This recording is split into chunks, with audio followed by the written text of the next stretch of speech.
सवालों को डिस्कस करेंगे। हमारा पहला सवाल यह रहेगा कि हम पूरे साल भर में बैंक में ज्यादा से ज्यादा कितना कैश जमा कर सकते हैं कि हमारे ऊपर कोई भी इनकम टैक्स का नोटिस ना आए। हमारा दूसरा सवाल इस वीडियो में यह रहेगा कि मैं ज्यादा से ज्यादा कितने बैंक अकाउंट्स खुलवा सकता हूं कि मेरे ऊपर कोई भी इनकम टैक्स का नोटिस ना आए। मेरा तीसरा सवाल इस वीडियो में यह रहेगा, यानी इन सारे सवालों को हम बहुत ही ज्यादा गहराई में डिस्कस करेंगे। तीसरा सवाल हमारा यह रहने वाला है कि ज्यादा से ज्यादा मैं कितनी फिक्स डिपॉजिट्स ओपन करवा सकता हूं, या फिर मैं ये कहूं कि ज्यादा से ज्यादा मैं अपनी एफडीज में कितना पैसा रख सकता हूं कि मेरे ऊपर कोई भी इनकम टैक्स का नोटिस ना आए। और चौथा सवाल यह रहेगा कि आजकल हम यूपीआई से बहुत ज्यादा लेन देन करते हैं। इवन आप देखोगे कि दुकानदार भी जो अगर है तो वो भी यूपीआई से बहुत ज्यादा पेमेंट लेने लग जाता है। ठीक है, तो इस केस में हम ये देखेंगे कि यूपीआई से हमें कितना लेन देन करना चाहिए कि हमारे ऊपर कोई भी इनकम टैक्स का नोटिस ना आए। अब एक सवाल आपके मन में यह भी आएगा कि ये सारे आंकड़े मैं कहां से लेके आऊंगा, क्या मैं अपने मन से बताने वाला हूं या फिर अपने कैसे बताऊंगा ये सब कुछ। अब ये सारी की सारी डिटेल्स आपको स्क्रीन पे भी दिख रही है। ये पूरा का पूरा इनकम टैक्स का ट्यूटोरियल है। यहां पे आपके आगे सारी की सारी डिटेल्स आपको ये स्क्रीन पे भी मैं एक बार दिखा देता हूं।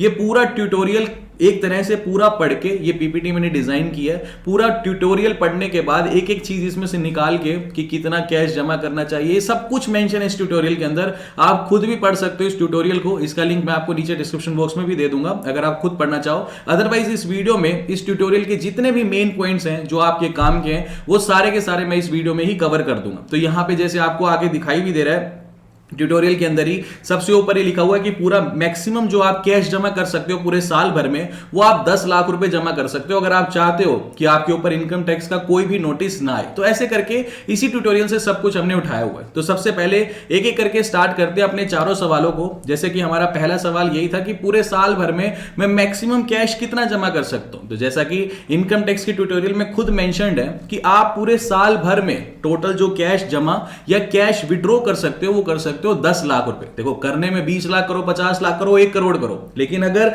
10 लाख से ऊपर की अमाउंट का अगर आप कैश जमा करते हो साल भर में तो इनकम टैक्स आपको नोटिस भेज सकता है। अब नोटिस अगर आपके पास आ जाता है, अगर मान लो आपने साल भर में 20 लाख रुपए जमा किए तो आपके पास प्रॉपर सोर्स ऑफ इनकम अगर है तो घबराने की कोई बात ही नहीं है। अगर आपके पास आपने साल भर में 20 लाख रुपए जमा किए और आप आईटीआर भर रहे हो 25-30 लाख रुपए की, तो क्या डर रहा है बताओ ना, कोई दिक्कत नहीं है। लेकिन पता लगे कि आप आईटीआर भर रहे हो 2.5 लाख रुपए की, 5 लाख रुपए की, और साल भर में आपने पैसा जमा कर रखा है 15 लाख रुपए, तो उस केस में समस्या हो जाएगी। जब इनकम टैक्स का नोटिस आएगा उस केस में समस्या हो जाएगी। तो इनकम टैक्स खुद कह रहा है कि साल भर में अगर आप 10 लाख रुपए तक जमा कर रहे हो बैंक में कैश तो हम आपको नोटिस भेज ही नहीं रहे हैं, कोई दिक्कत ही नहीं है। लेकिन अगर आप 10 लाख से ज्यादा साल भर में जमा कर रहे हो तो नोटिस आ सकता है। अब साल भर में ये नहीं है कि 10 लाख या 11 लाख रुपए एक साथ जमा करने हैं, नहीं। आज आपने 50,000 जमा कर दिए, कल 1 लाख कर दिए, फिर 1.5 लाख कर दिए, फिर 25,000 कर दिए, टोटल मिला के अगर 10 लाख से साल भर में कैश जमा कर दिया तो इनकम टैक्स का नोटिस आ सकता है। आप किसी भी ट्रांजेक्शन के लिए वो पूछ सकते हैं। मान लो हो सकता है कि आपने 1 लाख जमा किया तो वो पूछ सकता है कि ये 1 लाख रुपए का सोर्स ऑफ फंड बताओ। अगर आपको पता है तो अच्छी बात है, नहीं पता तो फिर समस्या है। अच्छा, अब एक चीज ये आती है कि सिंगल ट्रांजैक्शन में, जैसे मान लो अभी तो आप 25,000 जमा कर रहे हो, कोई 50 जमा कर रहे हो, लेकिन इसी ट्यूटोरियल में यह भी लिखा है कि अगर सिंगल ट्रांजैक्शन अगर पूरे साल भर में 2 लाख से बड़ी अमाउंट की सिंगल ट्रांजैक्शन की, यानी आपने सपोज करो आपने पूरे साल भर में 8 ही लाख रुपए जमा किए, ठीक है, और आप सोचो कि कहां ही नोटिस आएगा, आप तो 10 लाख से कम है। लेकिन अगर आपने एक सिंगल ट्रांजैक्शन कर रखी है 2 लाख से ऊपर की जमा, यानी आपने एक ही बारी में 3 लाख जमा किए, फिर धीरे धीरे करके कुछ पैसे जमा करके टोटल 8 लाख जमा किए, तब भी नोटिस आ सकता है। क्योंकि यहां साफ लिखा है कि सिंगल ट्रांजैक्शन अगर आपकी 2 लाख से ज्यादा अमाउंट की है तब भी इनकम टैक्स का नोटिस आ सकता है। तो आपको क्या ध्यान रखना है कि 10 लाख से ऊपर कैश जमा नहीं करना है साल भर में, ना विड्रॉ करना है, और सिंगल कोई भी ट्रांजैक्शन 2 लाख से ऊपर की नहीं करनी है। ऐसा करोगे तो इनकम टैक्स का नोटिस नहीं आएगा। अदरवाइज मैं यही कहूंगा कि आपके पास प्रॉपर सोर्स ऑफ इनकम होना चाहिए, आपके पास सोर्स ऑफ फंड पता होना चाहिए कि ये पैसा कहां से आया, उसकी आईटीआर आपके पास होनी चाहिए। ठीक है जी। अच्छा, एक सवाल ये आता है कि मैं मैक्सिमम बैलेंस कितना रख सकता हूं अपने सेविंग्स अकाउंट में। तो इसकी कोई भी अपर लिमिट नहीं है, भले आप 100 करोड़ रखो, 500 करोड़ रखो, बस आपके पास आपका सोर्स ऑफ फंड होना चाहिए। ठीक है जी। उसके बाद अगले सवाल पे बढ़ते हैं, नहीं अगले सवाल पे बढ़ने से पहले कुछ इसके भी वो है। अब काफी लोगों का ना एक सवाल ये होता है, देखो काफी लोग अपनी कमाई करते हैं मेहनत की, ठीक है। जैसे मान लो कोई एक इंसान है, वो मान के चलो कि साल भर में 2 लाख रुपए जोड़ता है, अपने लिए मेहनत करता है, 2 लाख रुपए जोड़ता है। ऐसे पता नहीं कितने लाखों करोड़ों लोग हैं हमारे देश में जो मान लो पूरी साल मेहनत की, पूरे साल में 2 लाख रुपए, छोटी दुकान है कमाया, पैसा कैश में ही जुड़ा, और 2 लाख रुपए उसने जैसे धीरे धीरे हर महीने कभी 10,000 जोड़ लिए, 15-20,000 जोड़ लिए, ऐसे करके साल भर में वो 2 लाख रुपए जोड़ पाया, और ये 2 लाख रुपए उसने जाके जमा कर दिए बैंक में। ठीक है जी, अगला साल शुरू हुआ, फिर 10,000 15,000 रुपए उसने कमाए और पूरे साल भर में 2 लाख रुपए कमाए, और ये 2 लाख रुपए जाके कर दिए बैंक में जमा। मान के चलो पिछले 10 सालों से वो व्यक्ति हर साल 2-2 लाख रुपए अपने बैंक में जमा कर रहा है। ठीक है जी, 10 साल में उसका बैंक बैलेंस कितना हो गया, मान लो 20 लाख प्लस ब्याज भी मिला के मान लो उसका बैंक बैलेंस हो गया 22 लाख रुपए। ठीक है जी, तो क्या इस व्यक्ति के ऊपर नोटिस आएगा? नहीं आएगा। क्यों नहीं आएगा? क्योंकि ये हर साल 2 लाख रुपए जमा कर रहे हैं, और इनकम टैक्स के हिसाब से 2.5 लाख रुपए तक तो आपके ऊपर कोई टैक्स लगता ही नहीं है, आप टैक्स फ्री हो, तो कोई प्रॉब्लम नहीं होगी। यानी अगर आप कुछ पैसा जमा कर रहे हो और आपका बैंक बैलेंस ज्यादा है, इससे फर्क नहीं पड़ेगा कि आपके आज बैंक में बैलेंस 20 लाख पड़ा है, इससे फर्क नहीं पड़ेगा। लेकिन आपने साल भर में ही 10 लाख से ऊपर कैश जमा कर दिया, तो उसमें नोटिस आ सकता है। आप समझ गए कि क्या कहना चाह रहा हूं? ठीक है, तो अब इसके आगे बढ़ते हैं। तो इसके आगे ये चीज है कि एक सवाल ये आता है कि भाई आपके ऊपर, मान लो मैंने आज साल 2023 चल रहा है, तो मैंने साल 2023 में मान के चलो कि जी 15 लाख रुपए जमा कर दिए, ठीक है, पूरे साल भर में। तो अब सवाल ये आता है कि ये जो मैंने 15 लाख रुपए जमा किए हैं, इसका नोटिस मुझे कब तक आ सकता है? क्या 2024 तक आएगा, 25 तक? एक लिमिट तो होगी ना। इसका आंसर यह है कि इनकम टैक्स 8 साल तक, अगले 8 साल तक, इन 2023 चल रहा है तो 2031 तक भी आपसे पूछ सकता है। हो सकता है, एक प्रोबेबिलिटी है कि साल 2031 में आपके पास कोई नोटिस आ जाए जिसमें वो साल 2023 की किसी ट्रांजैक्शन के हिसाब किताब के बारे में पूछ ले। तो अगले 8 साल तक कभी भी आपके पास नोटिस आ सकता है। ठीक है जी। और एक चीज ये है कि काफी लोग ना ये बोलते हैं कि कहां ही नोटिस आता है, हम तो रोज जमा करते हैं, कभी नोटिस नहीं आया, इनकम टैक्स वालों के पास इतना काम है क्या? देखो, 140 करोड़ की जनसंख्या है जिसके ऊपर टैक्स ऑफिसर्स बहुत लिमिटेड है। ठीक है, मैं बिल्कुल एग्री करता हूं आपकी बात से कि कहां ही नोटिस आता है ऐसा वैसा, लेकिन आप एक बार उनसे बात करके देखो जिनके पास नोटिस आए हैं। आप ये मान के चलो कि ये जो टैक्स ऑफिसर्स होते हैं ना, इतने दयालु नहीं होते कि हम उन्हें कन्विंस कर लेंगे भाई ये प्लीज थोड़ा ये वो, नहीं सुनता, कोई भी नहीं सुनता। जिनके पास नोटिस आते हैं एक बार आप उनसे बात करके देखो, कम से कम 60% की पेनल्टी और ज्यादा से ज्यादा 400% तक की पेनल्टी इंपोज करते हैं आपके ऊपर। मान के चलो कि कोई किसी की मान लो 5 लाख रुपए की कोई ऐसी ट्रांजेक्शन फंस गई जिसका हिसाब किताब वो बंदा दे ही ना पा रहा हो, तो आप मान के चलो 5 लाख का 60% यानी 6 पंजे 3, तो ये 3 लाख से लेकर के 5 चौक 20 लाख रुपए तक की पेनल्टी लग सकती है आपके ऊपर। ये हाल हो सकता है। मतलब आप सोच के देखो कि नहीं आ रहा तो बहुत अच्छी बात है, लेकिन गलती से कभी आ गया नोटिस और उसका जवाब अगर हम नहीं दे पा रहे तो बहुत बहुत हैवी पेनल्टीज फिर ये इनकम टैक्स वाले इंपोज करते हैं। ठीक है जी, चलो अगले सवाल की तरफ बढ़ते हैं। अगला सवाल ना आजकल ये है कि आपने देखा होगा कि ऑनलाइन ही जीरो बैलेंस सेविंग्स अकाउंट धड़ल्ले से खुल रहे हैं। बहुत सारे बैंक हो गए जो ऑनलाइन ही अकाउंट खोल देते हैं। ठीक है, तो काफी लोग एक्साइटेड रहते हैं कि चलो मेरा इसमें भी अकाउंट हो, इस बैंक में भी हो, एसबीआई में भी खुल जाए, कोटक महिंद्रा बैंक में भी खुल जाए, आईसीआईसीआई में भी खुल जाए। तो जो भी जीरो बैलेंस दे रहा है, लोग चाहते हैं मेरे 4 5 10। फिर सवाल ये भी पूछते हैं कि भाई ज्यादा से ज्यादा हम कितने सेविंग्स अकाउंट खुलवा सकते हैं? तो इसका आंसर इनकम टैक्स मेंशन करता है कि कोई भी अपर लिमिट नहीं है।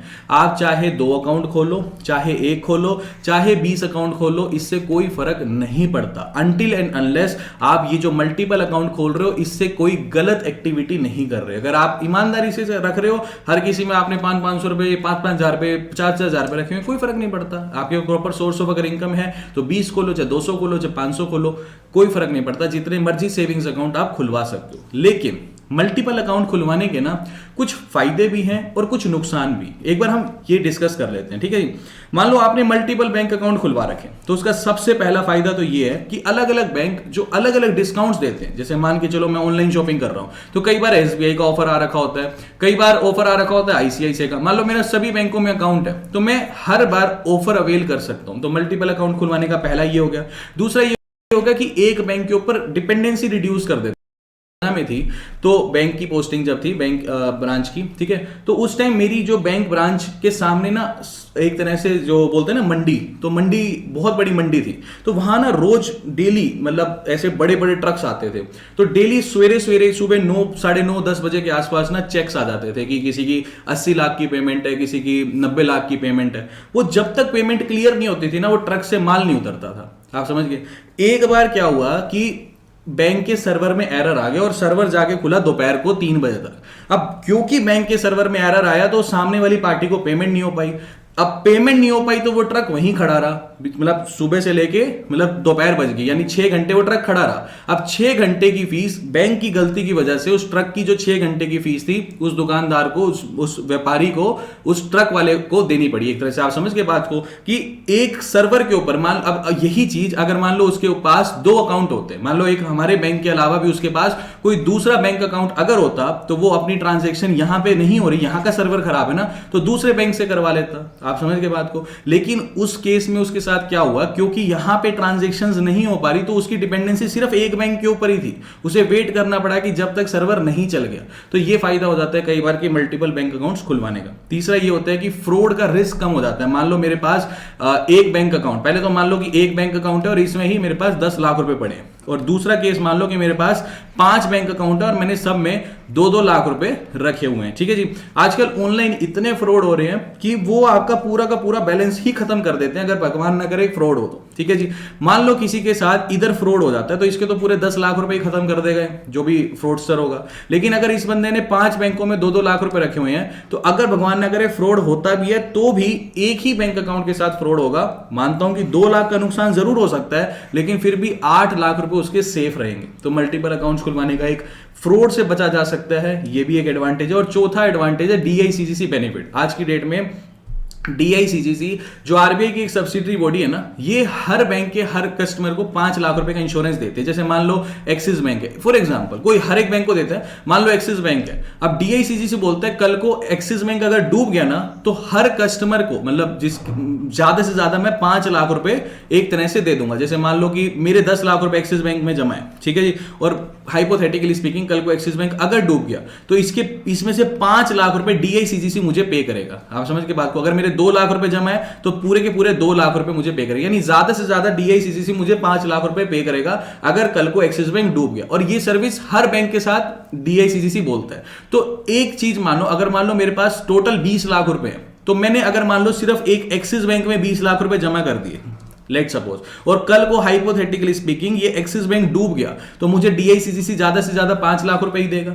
तो मैं क्या करूंगा इस केस में, मैं अपनी सेफ्टी के लिए 4 बैंकों में खाता खोल लूंगा और चारों में ही 5-5 लाख रुपए जमा करूंगा, ताकि अगर कल को इनमें से कोई भी बैंक अगर डूब जाता है तो मुझे मेरे पूरे के पूरे 5 लाख रुपए मिल जाए। तो ये एक बेनिफिट होता है DICGC बेनिफिट, जो आपको मल्टीपल बैंक अकाउंट होंगे तभी मिलेगा। अच्छा जी, अब अगर कुछ फायदे हैं तो मल्टीपल बैंक अकाउंट खुलवाने के कुछ नुकसान भी हैं, जिसमें से पहला नुकसान ये है कि अगर मैंने 5 बैंक अकाउंट खुलवा लिए तो मुझे पांचों के पांचों में मंथली एवरेज बैलेंस मेंटेन करना पड़ेगा। हालांकि ये बात हम मानते हैं कि आजकल जीरो बैलेंस सेविंग्स अकाउंट बहुत खुलने लग गए हैं। इवन 2 सेविंग्स अकाउंट तो मैं पर्सनली भी अपनी हर वीडियो में रिकमेंड करता हूं। पहला है कोटक महिंद्रा बैंक का जीरो बैलेंस सेविंग्स अकाउंट और दूसरा है AU स्मॉल फाइनेंस बैंक का zero balance savings account. Even in दोनों के अकाउंट ओपनिंग के लिंक भी मैं आपको नीचे डिस्क्रिप्शन बॉक्स में दे दूंगा। अगर आप इनमें से किसी बैंक में खुलवाना चाहते हो जीरो बैलेंस अपने लिए, क्योंकि कोई फीस कुछ नहीं है, लाइफ टाइम जीरो बैलेंस है, तो इन दोनों का जो अकाउंट ओपनिंग का लिंक है सेविंग्स अकाउंट का जीरो बैलेंस का, वो भी मैं आपको दोनों का डिस्क्रिप्शन बॉक्स में दे दूंगा। हाँ, अब वापस लौटते हैं।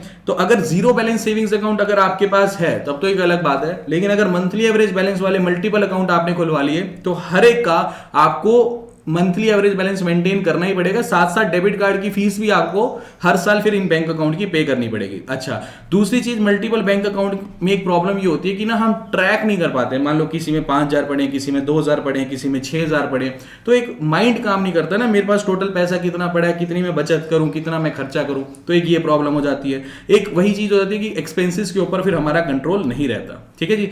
अब तीसरे सवाल पे पहुंचते हैं कि मैक्सिमम फिक्स डिपॉजिट्स कितनी करवा सकता हूं, या मैं कहूं कि फिक्स डिपॉजिट में ज्यादा से ज्यादा मैं कितना पैसा रख सकता हूं कि इनकम टैक्स का कोई नोटिस ना आए। आप देखो, ये समझने के लिए पहले हमें ये समझना होगा कि भाई आज की डेट में अगर मैं साल भर में, देखो मान लो मेरे पास एक FD है, ठीक है जी, ये एक फिक्स डिपॉजिट है, और इस फिक्स डिपॉजिट पे वट एवर इसकी कुछ भी अमाउंट हो, ठीक है, मैंने साल भर में इस फिक्स डिपॉजिट, या मान लो मेरे पास मतलब मान लो मेरे पास टोटल 2 FD है, ठीक है जी, इन दोनों फिक्स डिपॉजिट पे साल भर में मान लो मैंने टोटल ब्याज कमाया 15,000 रुपए, ठीक है जी। अब इनकम टैक्स डिपार्टमेंट ये बोलते हैं कि अगर आपके पास जितनी भी FDयां हैं उन सभी एफडी को मिला लो। उन सभी एफडीओ से अगर आपने पूरे साल भर में अगर 10,000 रुपए से ज्यादा का ब्याज कमाया है तो आपके ऊपर 10% का टीडीएस बैंक काटेगा और बची हुई रकम फिर आपको देगा। ठीक है जी। मान लो जैसे मैंने अपनी दोनों एफडी पे मिला के 15,000 रुपए ब्याज कमाया, तो 15,000 का 10% यानी 1500 रुपए हो गए, तो ये 1500 रुपए तो मेरे बैंक काट लेगा एज अ टीडीएस। ठीक है। और बची हुई जो रकम होगी यानी मेरा ये जो प्रिंसिपल हो गया प्लस इसमें से 13,500 रुपए ये मेरे को दे देगा। अब काफी बार लोगों को क्या लगता है ना, अब काफी बार लोग कैलकुलेट ही नहीं करते, इवन मतलब ऑनलाइन कैलकुलेटर से कहीं से भी कैलकुलेट ही नहीं करते, और बैंक ये सोचते हैं कि अच्छा 13,500 रुपए ही ब्याज बनाओगे, इतना गौर ही नहीं करते। लेकिन ये जो टीडीएस है ये आप रिफंड कर लोगे, जब आप अपनी आईटीआर भरोगे तब आप अपने इस टीडीएस को रिफंड कर सकते हो। लेकिन काफी बार लोगों को पता ही नहीं लगता कि मेरा टीडीएस भी कटा हुआ है। तो आपको हमेशा ये चीज ध्यान रखनी है कि जो टीडीएस कट रहा है आपका, वो टीडीएस सरकार इसीलिए ही तो काट रही है कि आप अपना जब आईटीआर भरोगे तो अपना सोर्स ऑफ फंड बताओगे कि ये पैसा कहां से आया। लेकिन लोग इस चीज के ऊपर ध्यान ही नहीं देते। तो आपको सिंपल मोटा मोटी चीज बस ये ध्यान रखनी है कि आपको पूरे साल भर में एक तरह से 10 लाख रुपए से ज्यादा की एफडी नहीं करवानी है। नंबर ऑफ एफडी आप कितनी भी खोल सकते हो, लेकिन साल भर में आपको 10 लाख रुपए से ज्यादा की एफडी नहीं करवानी है, अगर आप चाहते हो कि आपके ऊपर इनकम टैक्स का कोई भी नोटिस ना आए। ठीक है जी। अब इसके बाद अगले सवाल पे बढ़ते हैं। इसके अगला सवाल ये कि क्रेडिट कार्ड आजकल हम बहुत यूज करते हैं। ठीक है जी। तो क्रेडिट कार्ड में अगर आप पूरे साल भर में 1 लाख रुपए से ज्यादा का क्रेडिट कार्ड बिल पे कर रहे हो, जैसे क्रेडिट कार्ड का बिल हम ऑनलाइन घर बैठे बैठे भी पे कर सकते हैं और ब्रांच में जाके भी क्रेडिट कार्ड का बिल पे कर सकते हैं। ठीक है। अब मान लो आप चाहते हो कि ब्रांच में जाके मैं क्रेडिट कार्ड का बिल पे करूं कैश से। ठीक है जी। तो कैश से अगर आप साल भर में, पूरे साल भर में 1 लाख रुपए से ज्यादा का बिल अगर क्रेडिट कार्ड का पे करते हो कैश की फॉर्म में, तो आपके ऊपर इनकम टैक्स का नोटिस आ सकता है पूछने के लिए कि ये पैसा कहां से आया। ठीक है जी। और अगर मान लो आप ऑनलाइन बिल भरते हो क्रेडिट कार्ड्स के 10 लाख रुपए से ज्यादा की अमाउंट के, ठीक है, तो अब भी आपके ऊपर इनकम टैक्स का नोटिस आ सकता है। अब ये इसलिए जरूरी है कि क्रेडिट कार्ड को ना लोगों ने एक तरह से बिजनेस बना लिया। लोग अपनी दुकान का सामान क्रेडिट कार्ड से मंगवा रहे हैं और फिर आगे जो है उस सामान को बेच दे रहे हैं, फिर क्रेडिट कार्ड से मंगवा रहे हैं, फिर उसको बेच दे रहे हैं। अब क्रेडिट कार्ड आपके बिजनेस के लिए नहीं बने हैं, क्रेडिट कार्ड बने हैं आपकी इंडिविजुअल स्पेंडिंग के लिए। आप अपने बिजनेस को नहीं यूज कर सकते। अब आप मान लो धड़ल्ले से 20 लाख 25 लाख रुपए का सामान मंगाए जा रहे हो क्रेडिट कार्ड से, उसको बेच रहे हो, प्रॉफिट ज्यादा हो रहा है, ये बात मैं मान रहा हूं, लेकिन वो आपके पर्सनल एक्सपेंस में काउंट हो रहा है। पता लगे आप साल भर में कमा रहे हो 5-6 लाख रुपए, ठीक है जी, और आपने क्रेडिट कार्ड से खर्चे कर रखे हैं 25-30 लाख रुपए के, हालांकि पेमेंट कर रखी है लेकिन एक्सपेंस तो कर रखा है ना 25-30 लाख रुपए का, तो नोटिस आ जाएगा कि कहां से आया ये पैसा, बताओ इसका प्रूफ क्या है। आपके पास कुछ होगा नहीं, ना पैसा है और ना उसका प्रूफ है, पेनल्टी इतनी लगेगी कि आप भर ही नहीं पाओगे, तो फिर वही डिप्रेशन एंड ऑल दैट। तो थोड़ा सा ये बहुत जरूरी चीजें हैं जो आपको पता होनी चाहिए। ठीक है जी। एक आखिरी सवाल पे आते हैं कि यूपीआई के ऊपर कि कितना हम खर्चा कर सकते हैं। इसका ये सवाल है कि अगर आप देखो, अब यूपीआई का प्रॉब्लम पता है क्या है, यूपीआई से आप जितना मर्जी खर्चा करो, लेकिन एक मान लो एक दुकानदार है, ठीक है जी, इसके पास यूपीआई है, ये अपने अकाउंट में जितने मर्जी पैसे ले, क्या प्रॉब्लम है, चाहे 1 करोड़ ले चाहे 10 करोड़ ले, ठीक है, जो ये सामान बेच रहा है उसके बदले ये सामान ले ले, कौन सा ये इसकी कमाई है, ये तो इसके पास पैसा आ रहा है, अगले दिन जाके इसका सामान भी तो खरीदेगा ये दोबारा। लेकिन इसके पास करंट अकाउंट होना चाहिए। लोग क्या करते हैं, दुकानदार क्या करते हैं, इनके पास यूपीआई लगा लीजिए, जो भी पैसा ले रहे हैं अपने सेविंग्स अकाउंट में ले रहे हैं, ठीक है। सेविंग्स अकाउंट में अगर आप इतना पैसा लोगे तो वो एक तरह से आपकी खुद की इनकम मानी जाएगी, आप उससे बिजनेस नहीं कर सकते सेविंग्स अकाउंट से। तो आपको क्या चीज ध्यान रखनी है कि अगर मान लीजिए आप हर रोज 10,000 रुपए से ज्यादा, 10,000 रुपए से अगर ज्यादा का यूपीआई में पेमेंट ले रहे हो, तो आप अपने सेविंग्स अकाउंट को हटाओ और तुरंत ही आज ही जाके अपने लिए करंट अकाउंट खुलवा लो, अगर आप इनकम टैक्स के नोटिस से बचना चाहते हो। ठीक है। तो ये थे कुछ सवाल जिनके जवाब हमने डिस्कस किए। उम्मीद करता हूं कि आपको ये वीडियो इंफॉर्मेटिव लगी होगी। अगर आपको वीडियो इंफॉर्मेटिव